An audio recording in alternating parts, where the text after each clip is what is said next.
Hey guys, welcome to our channel. आप सभी का स्वागत है आपको अपने यूट्यूब चैनल पे। आलो फर्स्ट चैनल को सब्सक्राइब कर लीजिए और बेल आइकन वाला बटन प्रेस कर दीजिए।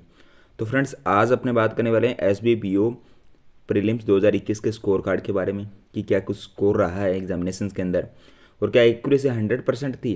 तो ये भी एक बड़ा इशू इस एग्ज़ाम के अंदर देखने को मिलेगा कि एक्यूरेसी अगर 100% रहती है तो आपके अटैम्प्ट्स के अकॉर्डिंग मार्क्स कितने बनते हैं।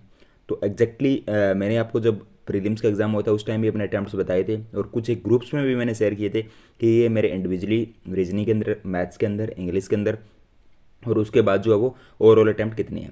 तो वो बहुत मुश्किल सब मेरे को मिले हैं दोबारा से, क्योंकि उसके बाद IBPS PO हो गया था और IBPS क्लरिकल भी था, तो उन सब चीज़ों में वो चीज़ें थोड़ा सा रिमाइंड नहीं रहती।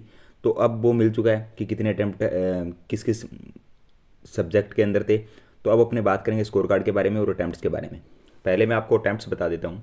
अटैम्प्ट्स की अगर बात करें तो जो इंग्लिश लैंग्वेज है उसके अंदर जो अटैम्प्ट थे वो 12 अटैम्प्ट थे मेरे। इंग्लिश लैंग्वेज के अंदर 12 अटैम्प्ट थे।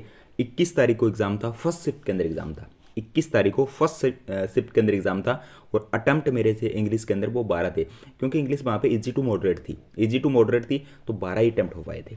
अब बात करें अपने आगे मैथ्स की बात करें तो मैथ्स के अंदर जो अटैम्प्ट रहे थे वो 23 अटैम्प्ट रहे थे, क्योंकि मैथ्स भी इजी टू मॉडरेट था तो 23 अटैम्प्ट मैथ्स के अंदर थे। रीजनिंग उसमें इजी था। रीजनिंग के अंदर जो अटैम्प्ट थे मेरे, वो रीजनिंग के अंदर अटैम्प्ट थे 30, यानी 30 अटैम्प्ट थे। 30 अटैम्प्ट थे। रीजनिंग उसमें मुझे इजी लगा, बाकी स्टूडेंट्स को टफ लगा। टफ अब किस वजह से लगा वो स्टूडेंट्स पे डिपेंड है, उनसे अटैम्प्ट नहीं हो पाए होंगे शायद, या कोई पजल उनका मिस हो गया होगा। पर मेरे जो अटैम्प्ट थे वो 30 अटैम्प्ट थे। अब जो मार्क्स के अपने बात करते हैं, क्योंकि यहाँ पे इंडिविजुअली मार्क्स नहीं दिखाए जाते SBI की तरफ से, एक ओवरऑल मार्क्स ही दिखाए जाते हैं। अगर ओवरऑल अटैम्प्ट की बात करें तो अपने 65 अटैम्प्ट यहाँ पे हो चुके हैं। अब जब मैं एग्ज़ाम दे के आया तो उस टाइम पे बहुत सारे लोग ये बात बोल रहे थे, जिनकी भी वीडियोस वगैरह देख रहे थे, कि कट ऑफ जो है वो इस बार हाई जाएगा, क्योंकि एग्ज़ाम ईजी आया था। 27 तारीख को एग्ज़ाम भी था तो वो ईजी था, तो लोग बोल रहे थे कट ऑफ बहुत हाई जाएगा। पर ऐसा नहीं हुआ। हमने पहले ही आपको प्रेडिक्ट किया था कि कट ऑफ आपकी कहीं ना कहीं 60 के राउंड में नंबर रहेगा, चाहे तो वो 60 से नीचे रह जाए 2-3 नंबर, या 60 से ऊपर चला जाए 2-3 नंबर, उससे ज़्यादा आपकी कट ऑफ नहीं जाएगी। पर अटैम्प्ट्स की अगर उस टाइम मैंने रिव्यू लिया स्टूडेंट का, तो स्टूडेंट के अटैम्प्ट्स क्या रहे थे, 80, 90, पर 65 अटैम्प्ट होना, या 70 अटैम्प्ट जिसके थे, या जिसके 55 या 60 अटैम्प्ट थे, तो वो स्टूडेंट ये सोच रहे थे कि हम तो बहुत बहुत दूर है कट ऑफ से, क्योंकि जिनके अटैम्प्ट 80 है उनका तो डेफिनेटली होना ही होना है एग्जाम में सिलेक्शन। तो ये सब चीज़ें मैंने भी इस टाइम आपको बोला था कि आप जितना ज़्यादा एक्यूरेसी रखोगे उतना ज़्यादा आप लोगों के लिए फ़ायदा रहेगा। और एक्यूरेसी का ही सबसे ज़्यादा यहाँ पे इंपॉर्टेंट रोल रहता है बैंकिंग के एग्जाम के अंदर, चाहे वो IBPS हो चाहे SBI हो। अब अपने स्कोर कार्ड देख लेते हैं अपना। देखिए स्कोर कार्ड के अंदर अगर बात करें जनरल कैटेगरी, और जो स्कोर रहा है वो रहा है 63.575, 63.75। कोई ज़्यादा हाई फाई स्कोर नहीं है हमारा कि 80 आए 90 आए, पर इतना है कि कट ऑफ कहीं ना कहीं सिक्योर हो गया इससे, और 0.75 ही ऊपर है कट ऑफ से। आप खुद समझ सकते हो कि 65 अटैम्प्ट थे और उसका जो स्कोर यहाँ पे मिला है वो मिला है 63.75, यानी कहीं ना कहीं एक क्वेश्चन ही गलत हुआ है। 65 से अगर एक क्वेश्चन गलत होता है तो आपके 64 क्वेश्चन करेक्ट होते हैं, और एक क्वेश्चन गलत होता है तो 0.25 मार्क्स आपके काटे जाते हैं। 0.25 अगर आपके काटे गए हैं तो 63.75 मार्क्स यहाँ पे आपको मिले हैं। तो ये कहीं ना कहीं एक्यूरेसी आप लोग मान के चलो कि 99% के अबव एक्यूरेसी है। तो इसलिए ये स्कोर कहीं ना कहीं इतना रहा। अगर एक भी क्वेश्चन और गलत होता तो डेफिनेटली ये स्कोर नीचे आ जाता। अगर मैं भी इंग्लिश के अंदर 30 करके आता जिस तरह से सभी करके आए थे, या 28-29 तक लगाने की कोशिश करता बिना एक्यूरेसी के, तो कहीं ना कहीं ये एग्ज़ाम बहुत दूर था हमसे।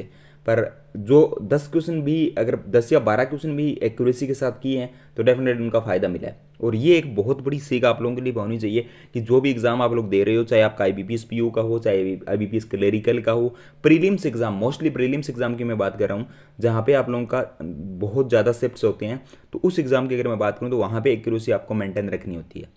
मेंस एग्जाम के अंदर आप लोगों के गलत हो जाते हैं, मोस्टली होते ही हैं, सभी को पता ही है।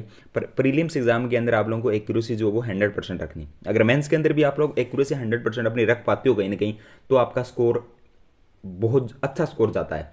क्योंकि जब आपके गलत होते हैं तो वहाँ पे 0.25 आप लोगों के मार्क्स कट होते हैं, ये आपको पता ही होगा, और उसकी वजह से आपके मार्क्स कम हो जाते हैं फिर। तो ये आने वाले जो भी एसबीआई क्लरिकल 2022 हो, आईबीपीएस के जितने भी एग्जाम 2022 में होंगे आने वाले टाइम में, तो उन सभी एग्जामिनेशंस की जो स्टूडेंट प्रिपरेशन कर रहे हैं उन सभी के लिए एक बहुत ही अच्छा वीडियो रहने वाला है कि आप लोग एक्यूरेसी मेंटेन करो अपनी। अब अटेम्प्ट के पीछे मत भागना, एक्यूरेसी जितनी ज़्यादा मेंटेन रखोगे आप लोगों को उतना ही फायदा होगा। आप लोगों के सामने है कि जनरल की कट ऑफ 63 थी और 63.75 मार्क्स यहाँ पे कहीं ना कहीं सिक्योर हुए, और जो मेंस एग्जाम है वो 2 जनवरी को शेड्यूल है। तो 2 जनवरी को अपने एग्जाम एनालिसिस के साथ मिलेंगे, रिव्यूज़ के साथ कि क्या कुछ अटैम्प्ट्स रहे हैं और एग्जाम का लेवल क्या रहा है, क्योंकि एसबीआई का लेवल आप लोगों को पता ही है कि बहुत ज़्यादा हाई रहता है। हर साल एग्जाम में कुछ ना कुछ नया करते रहते हैं वो। क्वांट का तो स्पेशली बहुत ज़्यादा हार्ड रखते हैं लेवल। तो अब जब एग्ज़ाम देंगे तो उसके बाद एनालिसिस अपने करेंगे और देखेंगे कि क्या कुछ नया आ रहा है, ताकि आने वाले जो भी एग्जाम है आपके 2022 में, तो उनमें कहीं ना कहीं जो एक पैटर्न फॉलो होता है वो एसबीआई से ही आता है। तो एसबीआई में अगर कोई नई चीज़ें आ रही है तो वो आने वाले एग्जाम के लिए भी हेल्पफुल रहेगी, चाहे आपका वो आईबीपीएस पीओ हो, आईबीपीएस क्लरिकल हो, आपका एसबी क्लरिकल 2022 का हो, आरआरबी के एग्जाम हो 2022 के। तो डेफिनेटली 2022 में जितने एग्जाम होंगे उनके लिए हेल्पफुल रहने वाला है। इसके अलावा मेंस के लिए हमने स्पेशल सीरीज चला रखी है पजल्स वगैरह के लिए। तो पजल्स अगर आप लोगों की वीक है तो आप लोग स्पेशल सीरीज देखिए मेंस के लिए, स्पेशली मेंस पजल उनमें डिस्कस की जा रही है IBPS clerical, IBPS PO, SB PO के लिए। और जीके के लिए बेस्ट सोर्स आप लोगों को ऑलरेडी पता है कि अफेयर क्लाउड्स है, उससे बेटर कुछ है ही नहीं इंडस्ट्री के अंदर पूरी। तो अफेयर क्लाउड्स की पीडीएफ अगर आपको चाहिए तो बैंकिंग सक्सेस कोड यूज़ करो, उनकी ऐप का लिंक डिस्क्रिप्शन में, वहाँ से डाउनलोड करो और 10% का एक्स्ट्रा डिस्काउंट आप लोगों को मिल जाएगा बैंकिंग सक्सेस कोड यूज़ करने पे।